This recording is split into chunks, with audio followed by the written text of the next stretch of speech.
കോഴിക്കോട് ജില്ലയിലായിരുന്നു നാടിനെ ഇളക്കിമറിച്ച സംഭവം അരങ്ങേറിയത്. അതിരാവിലെ ഏകദേശം 10 മണിയോടുകൂടി ഏലത്തൂർ പോലീസ് സ്റ്റേഷനിലേക്ക് വിജയൻ എന്നൊരു മധ്യവയസ്കൻ ഒരു പരാതിയുമായി എത്തി. തൊട്ട് തലേ ദിവസം വീട്ടിൽ നിന്നും ബൈക്കുമായി പുറത്തേക്ക് പോയ തന്റെ മകൻ വിജിൽ ഇതുവരെയും മടങ്ങിയെത്തിയിട്ടില്ല എന്നുള്ളതായിരുന്നു പരാതിയിൽ പ്രധാനമായും സൂചിപ്പിച്ചിട്ടുള്ളത്. സുഹൃത്തുക്കൾക്കൊപ്പം എവിടെയെങ്കിലുമൊക്കെ കറങ്ങാനും സിനിമയ്ക്കുമൊക്കെ വിജിൽ പോകാറുള്ളതാണ്. എന്നാൽ അപ്പോഴൊക്കെ കൃത്യമായി വീട്ടിലേക്ക് മടങ്ങി വന്നിട്ടുമുണ്ട്. എന്നാൽ ഇപ്പോൾ വിജിലിന്റെ മൊബൈൽ ഫോൺ സ്വിച്ച്ഡ് ഓഫ് ആണ്. ഈ സാഹചര്യത്തിൽ വിജിലിന്റെ സുഹൃത്തായ നിഖിലിന്റെ വീട്ടിലെത്തി പിതാവ് വിജയൻ ഒരു അന്വേഷണം നടത്തി. തങ്ങൾ വിളിച്ചിട്ട് വിജിൽ ഫോൺ എടുക്കുന്നില്ല എന്ന് പറഞ്ഞതോടുകൂടി നിഖിലിന്റെ ഫോണിൽ നിന്നുകൂടി വിജയൻ വിജിലിന്റെ ഫോണിലേക്ക് വിളിച്ചു നോക്കി. ആ സമയത്തും വിജിലിന്റെ മൊബൈൽ ഫോൺ സ്വിച്ച്ഡ് ഓഫ് തന്നെയായിരുന്നു. സുഹൃത്തായ നിഖിലിനും വിജിലിനെ കുറിച്ച് യാതൊരു വിവരവും അറിയാത്ത സാഹചര്യത്തിൽ അവരുടെ തന്നെ മറ്റ് 2 സുഹൃത്തുക്കളായ രഞ്ജിത്തിനെയും ദീപേഷിനെയും ഒന്ന് വിളിച്ചു നോക്കാൻ വിജയൻ ആവശ്യപ്പെട്ടെങ്കിലും അവർക്കിരുവർക്കും വിജിലിനെ കുറിച്ച് യാതൊരു വിവരവുമില്ല എന്നുള്ള മറുപടിയായിരുന്നു ലഭിച്ചത്. വളരെ ദുഃഖത്തോടുകൂടി വിജയൻ തന്റെ വീട്ടിലെത്തി ആ വിവരം ഭാര്യയെയും വിജിലിന്റെ മൂത്ത സഹോദരനായ വിജിത്തിനോട് പറയുകയും ചെയ്തു. ഒരു ദിവസം മുഴുവനും വിജിലിന്റെ പിതാവായ വിജയനും സഹോദരൻ വിജിത്തും കൂടി വിജിലിനെ തിരക്കി ആ നാടാകെ നടന്നു. സുഹൃത്തുക്കളായ രഞ്ജിത്തിന്റെയും ദീപേഷിന്റെയും വീടുകളിൽ മാറി മാറി തിരക്കിയെങ്കിലും അവർക്കാർക്കും വിജിലിനെ കുറിച്ച് യാതൊരു അറിവുമില്ല എന്നായിരുന്നു അവർ ആ വീട്ടുകാരോട് പറഞ്ഞത്. എങ്കിൽ പോലും ആ വീടുകളിൽ നിന്നും അന്വേഷണം പൂർത്തിയാക്കി തിരികെ നടന്നു പോകുന്നതിനിടയിൽ വിജിലിന്റെ സഹോദരനായ വിജിത്ത് തന്റെ പിതാവായ വിജയനോട് മറ്റൊരു കാര്യം സൂചിപ്പിച്ചു. സുഹൃത്തുക്കളായ മൂവർ സംഘം അറിയാതെ വിജിൽ എവിടെയും പോകാൻ സാധ്യതയില്ല എന്നുള്ളതായിരുന്നു ആ സഹോദരൻ തന്റെ പിതാവിനോട് പറഞ്ഞത്. മകനെക്കുറിച്ച് അന്വേഷണം നടത്തിയിട്ട് ഒരു വിവരവും ലഭിക്കാത്ത സാഹചര്യത്തിലായിരുന്നു പിതാവ് വിജയൻ ഏലത്തൂർ സ്റ്റേഷനിലെത്തി മകൻ വീട്ടിൽ നിന്ന് കൊണ്ടുപോയ ബൈക്കിന്റെ ഡീറ്റെയിൽസും മകന്റെ ഫോൺ നമ്പറും ഫോട്ടോയും ഉൾപ്പെടെ നൽകി ഒരു പരാതി കൊടുത്തത്. തൊട്ടടുത്ത ദിവസം തന്നെ സ്റ്റേഷനിൽ നിന്നും വിജയന്റെ ഫോണിലേക്ക് SI വിളിക്കുകയും ചെയ്തു. വിജിലിന്റെ ബൈക്ക് കോഴിക്കോട് റെയിൽവേ സ്റ്റേഷന്റെ പാർക്കിംഗ് ഏരിയയിൽ നിന്നും പോലീസ് സംഘം കണ്ടെത്തിയിരിക്കുകയാണ്. ആ ബൈക്കിന്റെ ഫ്രണ്ട് ഭാഗത്തെ ബാഗിനുള്ളിൽ സ്വിച്ച്ഡ് ഓഫ് ആക്കി വെച്ച നിലയിൽ വിജിലിന്റെ മൊബൈൽ ഫോണും കണ്ടെത്തിയിട്ടുണ്ട്. മൊബൈൽ ഫോൺ സ്വിച്ച്ഡ് ഓഫ് ആക്കി വെച്ചതിന് ശേഷം വിജിൽ എവിടേക്കാണ് പോയതെന്ന് പോലീസിന് സംശയം തോന്നി. ട്രെയിനിൽ കയറി വിജിൽ എവിടേക്കെങ്കിലും നാടുവിട്ട് പോയതാണോ എന്ന് പോലീസ് സംഘം ഉടൻ തന്നെ ഒരു അന്വേഷണം നടത്തി. പിതാവ് വിജയനാകട്ടെ കൂടെ സ്റ്റേഷനിലെത്തി മകന്റെ തിരോധാനത്തെക്കുറിച്ചുള്ള കാര്യങ്ങൾ തിരക്കുന്നുമുണ്ടായിരുന്നു. ആദ്യഘട്ടത്തിലൊക്കെ പോലീസ് അന്വേഷണം വളരെ തകൃതിയായി തന്നെ നടന്നു. പതുക്കെ അന്വേഷണവും ആറി തണുത്തു തുടങ്ങി. ഇതിനിടയിൽ സ്റ്റേഷനിലെത്തിയ പിതാവ് വിജയൻ വിജിലിന്റെ സുഹൃത്തുക്കളായ മൂവർ സംഘം അറിയാതെ വിജിലെങ്ങും പോകാൻ സാധ്യതയില്ല എന്ന് പറഞ്ഞതോടുകൂടി പോലീസ് സംഘം ആ മൂവർ സംഘത്തെ സ്റ്റേഷനിലേക്ക് വിളിച്ചു വരുത്തി വിശദമായി ചോദ്യം ചെയ്തു. തങ്ങൾക്കൊന്നും അറിയില്ല എന്നായിരുന്നു നിഖിലും രഞ്ജിത്തും ദീപേഷും പോലീസിനോട് മൊഴി നൽകിയത്. സുഹൃത്തുക്കൾ നൽകിയ മൊഴിയും പിതാവ് വിജയനെ പോലീസ് സംഘം വിളിച്ചറിയിച്ചു. ആ മൂവർ സംഘത്തിന് ആ സംഭവവുമായി യാതൊരു ബന്ധവുമില്ല എന്നും അവരെ ഒരു കാരണവശാലും സംശയിക്കേണ്ട കാര്യമില്ല എന്നും പോലീസ് സ്റ്റേഷനിൽ നിന്നും വിളിച്ചറിയിച്ചു. കേസ് അന്വേഷണം എങ്ങും എത്താതെ വന്ന സാഹചര്യത്തിൽ വിജയൻ വീണ്ടും കോഴിക്കോട് സിറ്റി പോലീസ് കമ്മീഷണറെ കാണുകയും വിവരം ധരിപ്പിക്കുകയും ചെയ്തു. കമ്മീഷണർ ഓഫീസിൽ നിന്ന് ആവശ്യപ്പെട്ടിട്ടും കാര്യമായ അന്വേഷണം ഒന്നും തന്നെ പോലീസ് സ്റ്റേഷനിൽ നിന്നുണ്ടായില്ല. സുഹൃത്തുക്കളായ മൂവർ സംഘത്തിനെ പല പ്രാവശ്യം വിജിലിന്റെ അച്ഛനും അമ്മയും കണ്ട് സംസാരിച്ചെങ്കിലും തങ്ങൾക്കൊന്നും അറിയില്ല എന്ന മറുപടിയിൽ തന്നെ ആ സുഹൃത്തുക്കൾ ഉറച്ചു നിൽക്കുകയും ചെയ്തു. പോലീസ് സ്റ്റേഷൻ കയറിയിറങ്ങി ദിവസങ്ങളും മാസങ്ങളും കടന്നുപോയിക്കൊണ്ടേയിരുന്നു. ഇതിനിടയിൽ തന്റെ മകനെ കണ്ടെത്താൻ ഇനി എന്താണ് ചെയ്യേണ്ടതെന്ന് ആലോചിച്ചു കൊണ്ടിരിക്കുന്നതിനിടയിലായിരുന്നു സ്ഥലം MLA ഒന്ന് കണ്ട് പരാതി നൽകുന്നതിനായി വിജയൻ തീരുമാനിച്ചതും MLAയുടെ വീട്ടിലേക്ക് എത്തിയതും. MLAയുടെ വീട്ടിലെത്തിയപ്പോൾ അദ്ദേഹം സ്ഥലത്തില്ലാത്ത സാഹചര്യത്തിൽ വിജയന്റെ മൊബൈൽ നമ്പർ MLAയുടെ ഭാര്യ എഴുതി വാങ്ങിക്കുകയും ചെയ്തു. അന്ന് വൈകുന്നേരം തന്നെ MLAയുടെ ഫോണിൽ നിന്നും വിജയന് ഒരു കോൾ ലഭിക്കുകയും ചെയ്തു. എത്രയും പെട്ടെന്ന് തന്നെ വന്ന് കാണണമെന്നായിരുന്നു MLA വിജയനെ വിളിച്ചറിയിച്ചത്. വിവരമറിഞ്ഞ ഉടൻ തന്നെ MLAയുടെ വീട്ടിലേക്ക് വിജയൻ പുറപ്പെടുകയും തനിക്ക് പറയാനുണ്ടായിരുന്ന കാര്യങ്ങളൊക്കെ അദ്ദേഹത്തോട് പറഞ്ഞ് ധരിപ്പിക്കുകയും ചെയ്തു.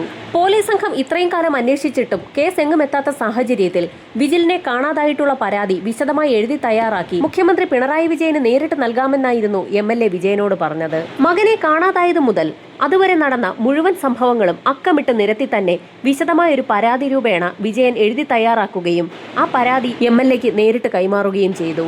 പരാതി MLAക്ക് കൈമാറി ഏകദേശം 2 ദിവസം പിന്നിട്ടപ്പോഴായിരുന്നു ഏലത്തൂർ പോലീസ് സ്റ്റേഷനിൽ നിന്നും ഇൻസ്പെക്ടറുടെ ഫോൺ കോൾ വിജയനെ തേടിയെത്തുന്നത്.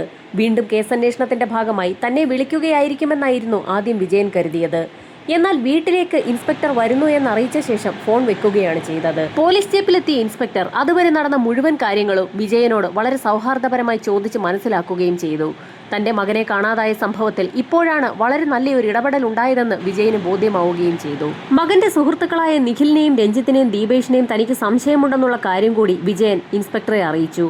അവരെയൊക്കെ താൻ കണ്ട് വിശദമായി തന്നെ ചോദ്യം ചെയ്തു കൊള്ളാമെന്ന് വാക്ക് നൽകിയതിനു ശേഷമായിരുന്നു ഇൻസ്പെക്ടർ രഞ്ജിത്ത് അവിടെ നിന്ന് കടന്നുപോയത്. തൊട്ടടുത്ത ദിവസം തന്നെ ഇൻസ്പെക്ടർ സുഹൃത്തുക്കളെയൊക്കെ കോൺടാക്ട് ചെയ്യുന്നതിന് വേണ്ടിയിട്ടുള്ള നടപടികളും സ്വീകരിച്ചു. നിഖിലിനെയും ദീപേഷിനെയും സ്റ്റേഷനിലേക്ക് വിളിച്ചു വരുത്തി വിശദമായി ചോദ്യം ചെയ്യുകയും ചെയ്തു. ചോദ്യം ചെയ്യലിന് ശേഷം എന്തെങ്കിലും ആവശ്യമുണ്ടായാൽ ഇനിയും സ്റ്റേഷനിലേക്ക് വിളിപ്പിക്കുമെന്ന് ഒരു താക്കീത് നൽകിക്കൊണ്ട് ആ രണ്ടുപേരെയും സ്റ്റേഷനിൽ നിന്ന് പറഞ്ഞു വിടുകയും ചെയ്തു. നിഖിലും ദീപേഷും സ്റ്റേഷനിൽ നിന്ന് പോയ ആ നിമിഷത്തിൽ തന്നെ അവർ സംസാരിച്ച കാര്യങ്ങൾ മുഴുവൻ ഫോണിൽ റെക്കോർഡ് ചെയ്തെടുക്കുകയായിരുന്ന ഇൻസ്പെക്ടർ അവർ പറഞ്ഞ മൊഴികളൊക്കെ ഒന്നുകൂടി ആവർത്തിച്ച് കേട്ടുനോക്കി. അവർ പറഞ്ഞ കാര്യങ്ങൾ ആവർത്തിച്ച് കേട്ടുനോക്കിയ ഇൻസ്പെക്ടർ 2 ദിവസങ്ങൾക്ക് ശേഷം നിഖിലിനെയും ദീപേഷിനെയും 2 സമയത്ത് വീണ്ടും സ്റ്റേഷനിലേക്ക് വിളിച്ചു വരുത്തി ചോദ്യം ചെയ്തു. വളരെ വിശദമായി തയ്യാറാക്കിയ ചോദ്യാവലിയുടെ അടിസ്ഥാനത്തിലാണ് നിഖിലിനെയും ദീപേഷിനെയും വീണ്ടും ഇൻസ്പെക്ടർ ചോദ്യം ചെയ്തത്. അവർ പറഞ്ഞ ഓരോ മൊഴികളും അവരറിയാതെ തന്നെ തന്റെ ഫോണിൽ ഇൻസ്പെക്ടർ റെക്കോർഡ് ചെയ്യുന്നുണ്ടായിരുന്നു. ചോദ്യം ചെയ്യലിന് ശേഷം അവർ നേരത്തെ പറഞ്ഞ മൊഴികളും ഇപ്പോൾ പറഞ്ഞിട്ടുള്ള മൊഴികളും വീണ്ടും വീണ്ടും ഇൻസ്പെക്ടർ തന്റെ ഫോണിലുള്ളത് കേട്ടുനോക്കി. ആ സമയത്തായിരുന്നു നിഖിൽ പറഞ്ഞ മൊഴികളിൽ ചില വൈരുദ്ധ്യങ്ങളുണ്ടെന്ന് ഇൻസ്പെക്ടർക്ക് വ്യക്തമാകുന്നത്. ആദ്യം ചോദ്യം ചെയ്ത സമയത്ത് നിഖിൽ പറഞ്ഞ മൊഴികളിൽ നിന്നും കണക്ട് ചെയ്ത് ഉണ്ടാക്കിയെടുത്ത വിശദമായ ഒരു ചോദ്യാവലിയാണ് രണ്ടാമത്തെ ചോദ്യം ചെയ്യലിനു വേണ്ടി ഇൻസ്പെക്ടർ തയ്യാറാക്കി വെച്ചിരുന്നതും നിഖിലിനോട് ചോദിച്ചതും. കാണാതായ സുഹൃത്ത് വിജിലിനെ അവസാനം കണ്ടത് എപ്പോഴാണെന്നും ഒടുവിൽ സംസാരിച്ചത് എപ്പോഴാണെന്നുമൊക്കെ മാറ്റിയും മറിച്ചും ചോദിച്ചപ്പോൾ 2 ചോദ്യം ചെയ്യലിലും വ്യത്യസ്തമായ മറുപടികളാണ് നിഖിലും ദീപേഷും നൽകിയിരിക്കുന്നത്. ഏതാനും ദിവസങ്ങൾക്ക് ശേഷം നിഖിൽ അറിയാതെ തന്നെ സുഹൃത്തായ ദീപേഷിനെ പോലീസ് സംഘം രഹസ്യമായി ഒന്നുകൂടി വിളിച്ചു വരുത്തി ചോദ്യം ചെയ്തു. ചില നിർണായക ചോദ്യങ്ങളായിരുന്നു ഇത്തവണ ഇൻസ്പെക്ടർ ദീപേഷിനോട് ചോദിച്ചത്. നിഖിലും രഞ്ജിത്തും ദീപേഷും ചേർന്നാണ് സുഹൃത്ത് വിജിലിനെ കൊലപ്പെടുത്തിയതെന്നുള്ള കാര്യം തങ്ങൾ കണ്ടെത്തിക്കഴിഞ്ഞു എന്നായിരുന്നു ഇൻസ്പെക്ടർ ദീപേഷിനോട് പറഞ്ഞത്. ആ നിമിഷത്തിൽ തന്നെ പോലീസ് സംഘം എല്ലാം കണ്ടെത്തിക്കാണുമെന്ന് കരുതി മുഖം പൊത്തി ദീപേഷ് കരയുകയാണ് ചെയ്തത്. തങ്ങൾക്കൊരബദ്ധം പറ്റിയതാണെന്ന് പറഞ്ഞുകൊണ്ട് നടന്ന സംഭവങ്ങൾ മുഴുവനായും ദീപേഷ് പോലീസിന് മുൻപാകെ വെളിപ്പെടുത്തി. വിജിലിനെ കാണാനില്ല എന്ന് വീട്ടുകാർ പരാതി നൽകുന്നതിന്റെ തലേ ദിവസം വിജിൽ ഉൾപ്പെടുന്ന മൂവർ സംഘം കായൽ തീരത്തിരുന്ന് മദ്യപിക്കുകയായിരുന്നു. ഈ സമയത്താണ് നിഖിൽ തന്റെ കൈവശമുള്ള മയക്കുമരുന്ന് അവരെയൊക്കെ കാണിക്കുന്നതും സുഹൃത്തുക്കൾക്ക് മുൻപിലിരുന്നു കൊണ്ട് തന്നെ അത് തന്റെ കയ്യിലേക്ക് ഇഞ്ചക്ട് ചെയ്യുന്നതും. അത് യഥാർത്ഥ ലഹരിയാണെന്നും ഇത് ഉപയോഗിക്കാത്തവർ ജീവിച്ചിരുന്നിട്ട് യാതൊരു കാര്യവുമില്ല എന്ന് നിഖിൽ സുഹൃത്തുക്കളോട് പറഞ്ഞപ്പോൾ സുഹൃത്തുക്കൾക്കും ആവേശമായി. അങ്ങനെയായിരുന്നു നിഖിലിന്റെ കൈവശമുണ്ടായിരുന്ന മയക്കുമരുന്ന് ബാക്കിയുള്ള സുഹൃത്തുക്കൾ ചേർന്ന് ഉപയോഗിക്കാൻ തീരുമാനിച്ചത്. കയ്യിലേക്ക് ഇഞ്ചക്ട് ചെയ്യുന്ന മടി കൊണ്ട് ആ മൂവർ സംഘം അത് വിഴുങ്ങുകയാണ് ചെയ്തത്.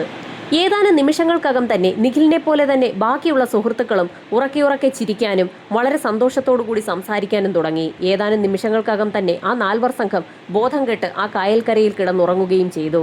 മണിക്കൂറുകൾ പിന്നിട്ട സമയത്ത് വിജിൽ ഒഴികെയുള്ള ബാക്കി 3 പേരും ഉണർന്നെഴുന്നേൽക്കുകയും ചെയ്തു. എന്നാൽ വിജിലിനെ എത്ര തട്ടി വിളിച്ചിട്ടും യാതൊരു അനക്കവുമില്ലാത്ത സാഹചര്യത്തിൽ, അമിതമായ അളവിൽ മയക്കുമരുന്ന് ഉള്ളിൽ പ്രവേശിച്ച സാഹചര്യത്തിൽ വിജിൽ മരണപ്പെട്ട് കാണുമെന്ന് 3 സുഹൃത്തുക്കളും കരുതി. വിജിലിന്റെ ഡെഡ് ബോഡി അവിടെ ഉപേക്ഷിച്ച ശേഷം മൂവർ സംഘം മുങ്ങാനായിരുന്നു തീരുമാനിച്ചത്. അന്വേഷണം അവരിലേക്ക് എത്തുമെന്ന് ഭയമുള്ളതുകൊണ്ട് തന്നെ മൂവർ സംഘം വിജിലിന്റെ അടുത്തെത്തുകയും അയാളുടെ ശരീരം മറ്റാരും കാണാതെ ഒരു കുറ്റിക്കാട്ടിലേക്ക് വലിച്ചിഴച്ചു കൊണ്ടുപോയി ഇടുകയും ചെയ്തു. ഏതാനും ദിവസങ്ങൾക്കകം തന്നെ ഡെഡ് ബോഡി എവിടെയെങ്കിലും മറവ് ചെയ്യാനായിരുന്നു മൂവർ സംഘം തീരുമാനിച്ചത്. അതിനുശേഷം വിജിലിന്റെ മൊബൈൽ ഫോൺ കയ്യിലേക്കെടുത്ത സുഹൃത്തുക്കൾ വിജിലുമായി തങ്ങൾക്ക് യാതൊരു വിധത്തിലുമുള്ള കോണ്ടാക്ട് ഉണ്ടായിട്ടില്ല എന്ന് തെളിയിക്കുന്നതിനായി അവനുമായിട്ടുണ്ടായിരുന്ന എല്ലാ ഫോട്ടോസും അതോടൊപ്പം തന്നെ വിളിച്ചിട്ടുള്ള കോളുകളും വാട്സപ്പ് ചാറ്റുകളും എല്ലാം തന്നെ ഡിലീറ്റ് ചെയ്തു. അതിനുശേഷം മൊബൈൽ ഫോൺ സ്വിച്ച് ഓഫ് ആക്കി വിജിലിന്റെ ബൈക്കിന്റെ കവറിലേക്ക് ഇടുകയും ചെയ്തു. പിന്നീടാണ് ആർക്കും സംശയം തോന്നാത്ത രീതിയിൽ വിജിലിന്റെ ബൈക്ക് കോഴിക്കോട് കല്ലായിലെ റെയിൽവേ സ്റ്റേഷന് സമീപമുള്ള പാർക്കിംഗ് ഏരിയയിൽ കൊണ്ടുപോയി വെക്കുന്നത്. ബൈക്ക് അവിടെ പാർക്ക് ചെയ്തതിനു ശേഷം മൂവർ സംഘം മടങ്ങി വരുന്നതിനിടയിൽ ഒരു തീരുമാനവും എടുത്തു. ഏതെങ്കിലും കാരണവശാൽ പോലീസ് സംഘം വിജിലിന്റെ ഡെഡ് ബോഡി കണ്ടെത്തുകയാണെങ്കിൽ സ്വാഭാവികമായും അന്വേഷണം സുഹൃത്തുക്കളിലേക്കും എത്തും. അതുകൊണ്ട് തന്നെ വിജിലിന്റെ ബോഡി നശിപ്പിക്കണമെന്നുള്ള തീരുമാനത്തിലേക്കാണ് ആ 3 സുഹൃത്തുക്കളും പിന്നീട് എത്തിയത്. അങ്ങനെ ആ സംഘം കുറ്റിക്കാടിന് സമീപം വിജിലിന്റെ ഡെഡ് ബോഡി വലിച്ചെറിഞ്ഞ ഭാഗത്തേക്ക് എത്തുകയും സമീപത്തുള്ള കായലിലേക്ക് തന്നെ കെട്ടിത്താഴ്ത്താൻ തീരുമാനിക്കുകയും ചെയ്തു. വിജിലിന്റെ മൃതദേഹം കായലിൽ കെട്ടിത്താഴ്ത്തിയതിനു ശേഷം തിരികെ വീടുകളിലേക്ക് മടങ്ങിയെത്തിയ സമയത്തായിരുന്നു വിജിലിന്റെ അച്ഛൻ വിജയൻ മകനെ കണ്ടോ എന്ന് അന്വേഷിച്ചുകൊണ്ട് സുഹൃത്തുക്കളെ സമീപിച്ചത്. ആ പിതാവിന്റെ മുൻപിൽ വെച്ച് തന്നെ ആ മൂവർ സംഘം മകൻ വിജിലിനെ കണ്ടിട്ടേയില്ല എന്ന് പറഞ്ഞുകൊണ്ട് അഭിനയിക്കുകയും ചെയ്തു. വിജിലിന്റെ സുഹൃത്തുക്കൾ എന്ന നിലയിൽ പിന്നീട് പോലീസ് സ്റ്റേഷനിൽ കേസെത്തിയ സമയത്ത് മൂവർ സംഘത്തെ ചോദ്യം ചെയ്യാൻ വിളിപ്പിച്ചെങ്കിലും വളരെ യുക്തിഭദ്രമായ മറുപടികൾ കൊണ്ട് കൃത്യമായി പോലീസിന് മുൻപാകെ ന്യായീകരിക്കുകയും ചെയ്തു. വിജിലിനെ അന്വേഷിച്ച് പോലീസ് സംഘവും അതോടൊപ്പം തന്നെ വിജിലിന്റെ പിതാവും സഹോദരനുമൊക്കെ നാടാകെ അലയുന്ന സമയത്ത് സുഹൃത്തുക്കളായ മൂവർ സംഘം സ്ഥിരമായി വിജിലിന്റെ മൃതദേഹം കെട്ടിത്താഴ്ത്തിയ കായൽ തീരത്ത് എത്തുന്നത് പതിവായിരുന്നു. അങ്ങനെ അവർ സ്ഥിരമായി എത്തിയ സമയത്തായിരുന്നു ഞെട്ടിക്കുന്ന ഒരു കാഴ്ച ആ കായലിനുള്ളിൽ കണ്ടത്. കായലിനോട് ചേർന്നുള്ള ചതുപ്പ് നിറഞ്ഞ ഒരു പ്രദേശത്താണ് വിജിലിന്റെ ശരീരം കെട്ടിത്താഴ്ത്തിയത്. ആ ഭാഗത്തു നിന്നും കുമിളകൾ വൻതോതിൽ പുറത്തേക്ക് വരുന്ന കാഴ്ചയായിരുന്നു ആ മൂവർ സംഘം കണ്ടത്. പതിയെ വിജിലിന്റെ ഡെഡ് ബോഡിയുടെ തലഭാഗം മുകളിലേക്ക് പൊങ്ങി വരുന്ന കാഴ്ചയാണ് ആ സുഹൃത്തുക്കൾ കണ്ടത്. ആ കാഴ്ച കണ്ട ഉടൻ തന്നെ വീണ്ടും ഭാരമേറിയ കല്ലുകൾ ഉപയോഗിച്ച് വിജിലിന്റെ തലയുടെ ഭാഗം ആ സുഹൃത്തുക്കൾ ചേർന്ന് വീണ്ടും ചതുപ്പിനുള്ളിലേക്ക് കെട്ടിത്താഴ്ത്തി.